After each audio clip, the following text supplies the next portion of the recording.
60대 이상 혹은 50대 후반 제일 먼저 고려하는 게 역시 수술입니다. 일단 이마 눈썹 실 리프팅의 경우는 이거는 정말 디자인하기 나름이라서 가볍게 생각하지 마세요.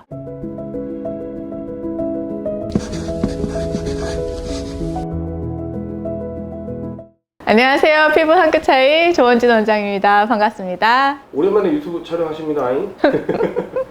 죄송합니다. 제가 좀 공사다망했습니다. 오늘 주제는 뭔가요, 원장님? 오늘 주제는 이게 막 대중적으로 알려진 건 아닌데 이제 알아보고 좀 저희 병원에 와주시는 분들이 간혹 계세요. 궁금해 하시기도 하고 난 잘 안 알려진 시술일 수도 있어서 이런 시술이 있다라는 거를 좀 알려드릴까 싶은데요. 이건 바로 눈썹 실 리프팅이라는 시술입니다. 눈썹을 위로 올린다는 거 좀 생소하기도 하고 이상하기도 한데 이게 도대체 뭔지 제가 좀 알려드릴게요.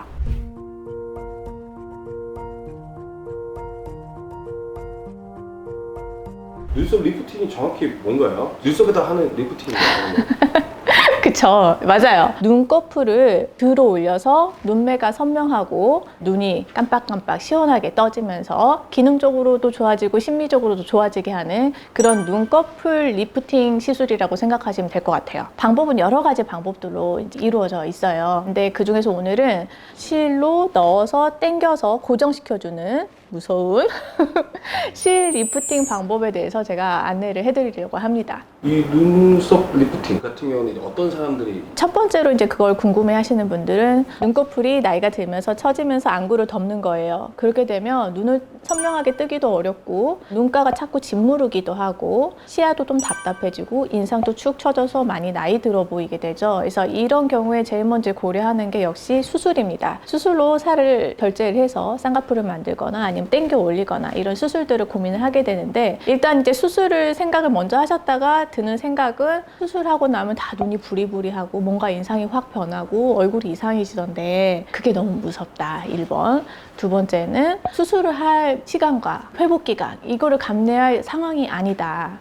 세 번째는 난 남들한테 티 안 나고 자연스럽게 이게 극복이 되고 싶은데 수술적인 방법 말고 다른 방법은 없느냐. 네 번째는 수술 자체가 너무 무섭고 공포심이 있어서 수술 말고 다른 방법으로 해결하고 싶으신 분들 이런 분들이 대부분 이걸 알아보시게 돼요. 그래서 실 리프팅이 가지는 장점은 이 모든 것들이 다 해당이 되지 않으면서 눈꺼풀이 잘 들려지게 해주는 방법이기 때문에 그래서 좀 찾아주시는 것 같습니다. 어떤 실 쓰세요? 실의 종류는 사실 중요치 않아요. 왜냐하면 눈꺼풀이 떨어져 있는 분들이 가지고 있는 이마의 뼈, 피부의 두께, 처짐의 상태, 눈매라든가 눈썹의 모양, 이마 선의 모양 고려해야 될 게 되게 많아요. 그래서 거기에 맞춰서 실의 길이나 두께와 종류를 정하기 때문에 어떤 특정 실을 생각해서 그 실을 찾아가서 리프팅 한다라기보다는 본인에게 잘 맞게 잘 디자인해 줄 수 있는 경험하는 분께 차라리 가셔서 상담을 받는 게 도움이 되지 않을까라고 생각을 합니다. 그럼 이 시술 받는 사람들은 좀 나이대가 좀 있으시겠네요? 이렇게 처지신 분들이나 보통은 그렇죠. 나이대가 이제 60대 이상 혹은 50대 후반 이런 식으로 이제 수술적인 건 아직 싫고 교정은 되고 싶은 상태인 분들이 이제 많이 원하시고요. 의외로 한 20대, 30대 분들도 찾는 경우들이 있는데 그 경우는 쌍꺼풀 라인이 명확하게 잘 보이고 싶은 분들 그래서 눈꺼풀을 좀 들어 올리고 싶은 거예요. 그런 분들이 좀 더 눈매도 좀 커지고 쌍꺼풀 라인도 명확하게 보이고 이러고 싶은 젊은 층에서 이제 원하기도 하고요. 두 번째로는 이마 보톡스를 좀 잘못 맞고 이마가 너무 무겁게 된 거예요. 이마가 이제 꽉 이제 움직이지 않는 상태가 돼서 이런 경우에는 안검하수라고 해서 눈꺼풀이 떨어지는 현상이 생기게 되는데 많이 불편하고 괴롭습니다. 그래서 이 시간 동안에 불편함을 해소하기 위해서 실 리프팅을 원하시는 분들도 계세요. 이마 실 리프팅하고도 뭐 좀 관계가 있나요? 같이 하면 효과가 좋다는 실 리프팅을 그걸 따로따로 나눠서 하진 않습니다. 기본적으로는 여기에 다 연결된 구조이고 실 리프팅 할 때 디자인 역시 이마를 이용해서 하는 실 리프팅이기 때문에 이마 실 리프팅과 눈썹 실 리프팅이 서로 다르다 이건 좀 아니에요. 아무래도 리프팅이니까 이제 주름 개선 효과 이런 것도 좀 있나요? 보통 리프팅이라고 하면 안티에이징을 포함하기 때문에 당연히 이제 주름도 개선되고 뭔가 좋아질 것이라 라고 생각을 하실 수 있지만 눈썹 눈썹 실 리프팅의 경우에는 약간 경우가 다른 게 당겨주는 방향성을 결정지어주는 리프팅이지 피부 결과 어떤 주름, 안티에이징 피부 자체에 대한 작용을 일으켜주는 건 상당히 약합니다. 그래서 이마 피부 자체가 반짝반짝하면서 주름도 좋아지고 이렇게 되기를 원하시는 분들은 이런 실 리프팅보다는 다른 방법들을 이용해서 고주파나 초음파를 이용하는 열 기반의 장비라든지 보톡스를 이용한다든지 필러를 활용한다든지 아니면 스킨 부스터를 쓴다든지 등등의 여러 가지 다른 방법을 써서 해주는 게 좀 더 도움이 되실 수 있어요.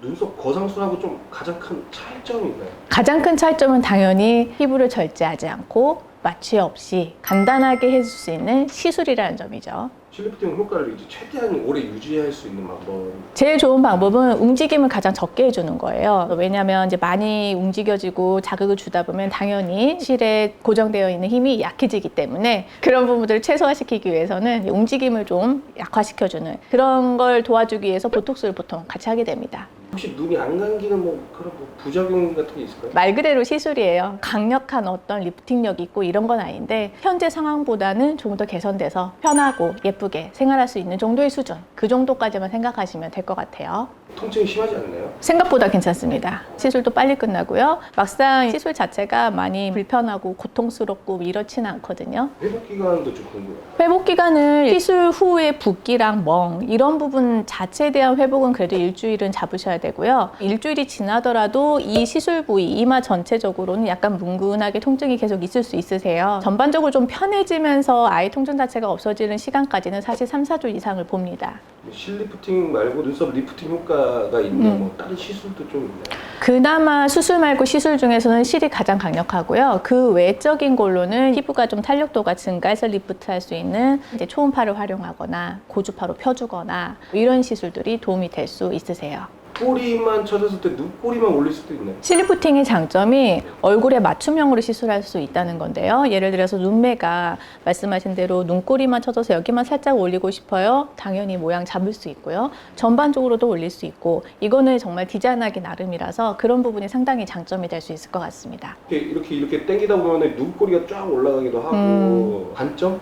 일단 이마 눈썹 실 리프팅의 경우는 그런 경우가 드물긴 하고요. 근데 이제 두꺼운 실을 이용해서 한 군데 자입점으로 실들이 여러 가닥 모이는 경우 혹은 이제 실을 묶어서 고정하는 타이 방법의 경우에는 들어간 실 부위에 약간 볼록하게 튀어나온 증상이 있을 수 있어요. 혹은 그렇게 하지 않았더라도 이제 표정이나 시간이 지나면서 이런저런 움직임들에 의해서 실이 밀리면서 돌출하는 현상도 있을 수 있고요. 그래서 이런 현상이 발생이 되면 당연히 이제 시술하는 선생님하고 의논을 해서 그 부위를 커팅해서 잘라서 정리를 해주든지 아니면 단지 피부가 흉살처럼 살짝 튀어나온 경우라면 시간이 지나면서 좋아지거든요. 그래서 크게 걱정할 일은 사실은 없으세요. 시술을 받고 나서 이 주의할 사항이 있나요?